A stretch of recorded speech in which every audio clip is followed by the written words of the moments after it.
Catalina, David Smoak, and Craig Smoak. Top five's the reasons the NCAA needs Congress. Now, when we talked about this last week and we had Dr. Livingstone on, the general feeling of people is, yes, I don't want Congress involved.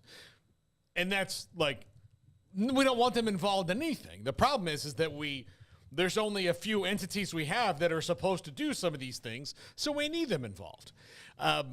Number five, the NCAA needs to find a way to end the stream of lawsuits because they're not winning them.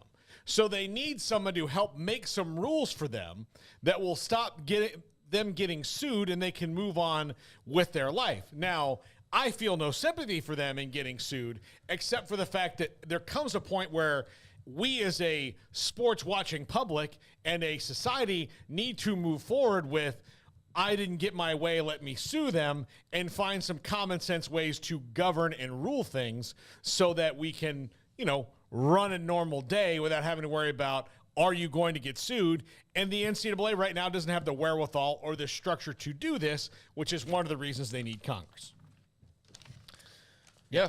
Yeah. Okay. So let me go to number four. There'll be much more discussion on some of these. Number four, the definition of a student athlete needs to be probably legally defined moving forward, because Dr. Livingstone made a good point. If you're going to say that they're employees, then that changes what the relationship is between the institution and the student athlete. So if you're going to sign up to be a student athlete and have NIL opportunities and all these other things, the universities are going to have to provide something, and the student athletes are probably going to have to give up something when it comes to what would be benefited from being an employee.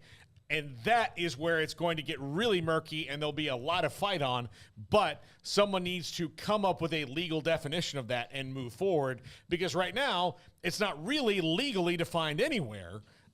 More or less in the NCAA, and all the rules around it, like NIL laws and all that, just mention the student athlete based on NCAA standards, and they probably need a legal definition of what that entails. I would still like to know if there's going to be any statistics, if it can keep up with, remember, you're supposed to continue to progress towards a degree. Yeah. And how in the world is that happening? And I hope it is.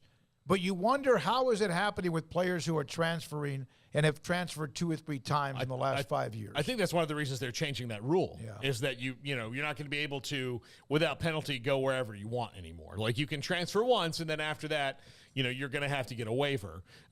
That's in the waiver process. And then is if you getting don't harder. get a waiver, you sue. But the waiver process they're trying to make harder. But again, to make that harder, they're going to have to define some of these things.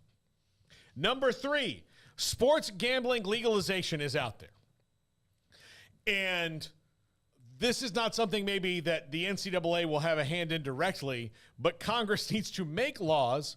They need to make a law that governs all 50 states and say that, all right, look, here's what the rules are, the standards are for sports betting and sports gambling all throughout all 50 states. Because as it stands right now, okay, you can't bet in one state, you can in another, you're moving in all, there's all these interstate issues, which we're going to talk about in a second, but there's also going to become a time where that money and those casinos want to advertise like they are with pro sports and college sports is probably not going to be able to say no, because I can't see an NCAA institution that is saying no to money.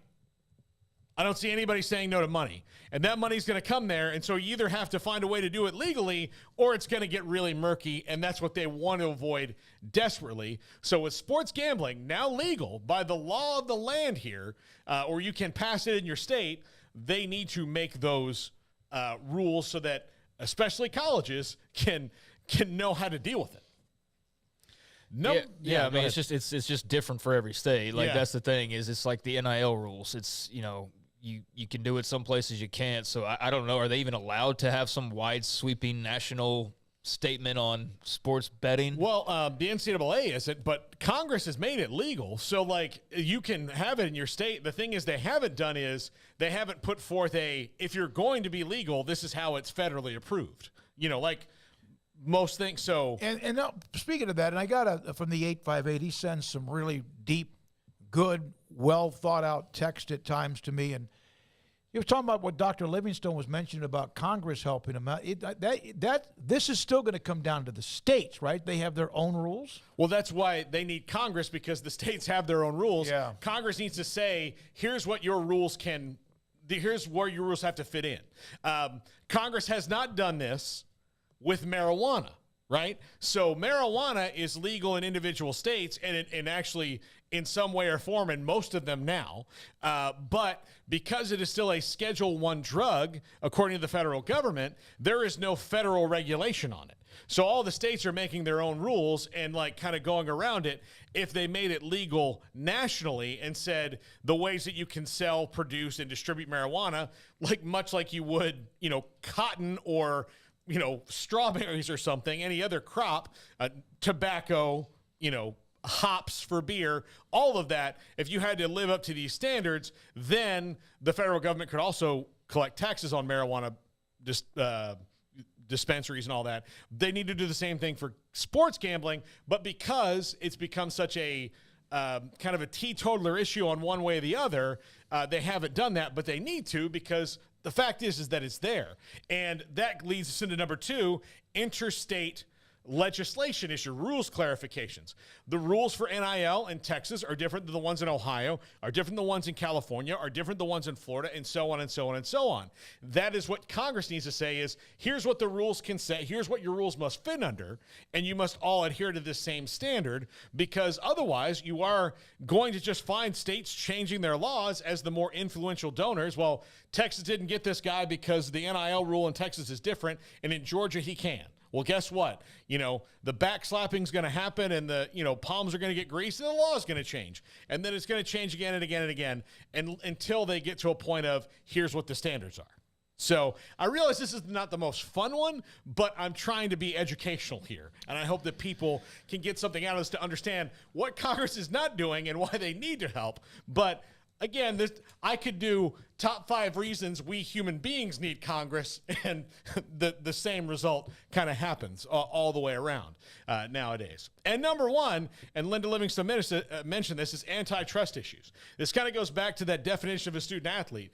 They have to have some sort of small antitrust language in that, or they're going to get sued, and things are going to get collectively bargained, and college sports, as you know it, are going to be over. And that is not, while you may think that's great, that'll be great for the student athletes and they'll be employees now. Well, nobody says you have to run a business. You can just shut the doors. And that is what will happen for the majority of student athletes who don't happen to be football or men's basketball players.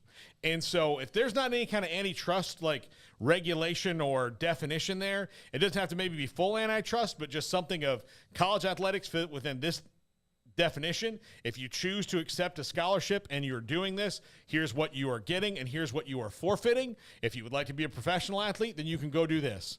Okay. But that's what they're going to need. A lot of stuff. Most of that is, it can be complicated. And so, Paul, we appreciate you putting that together. It will be on one of the segments on 365 Sports in the Roll, as we do have our segments put back up for you to watch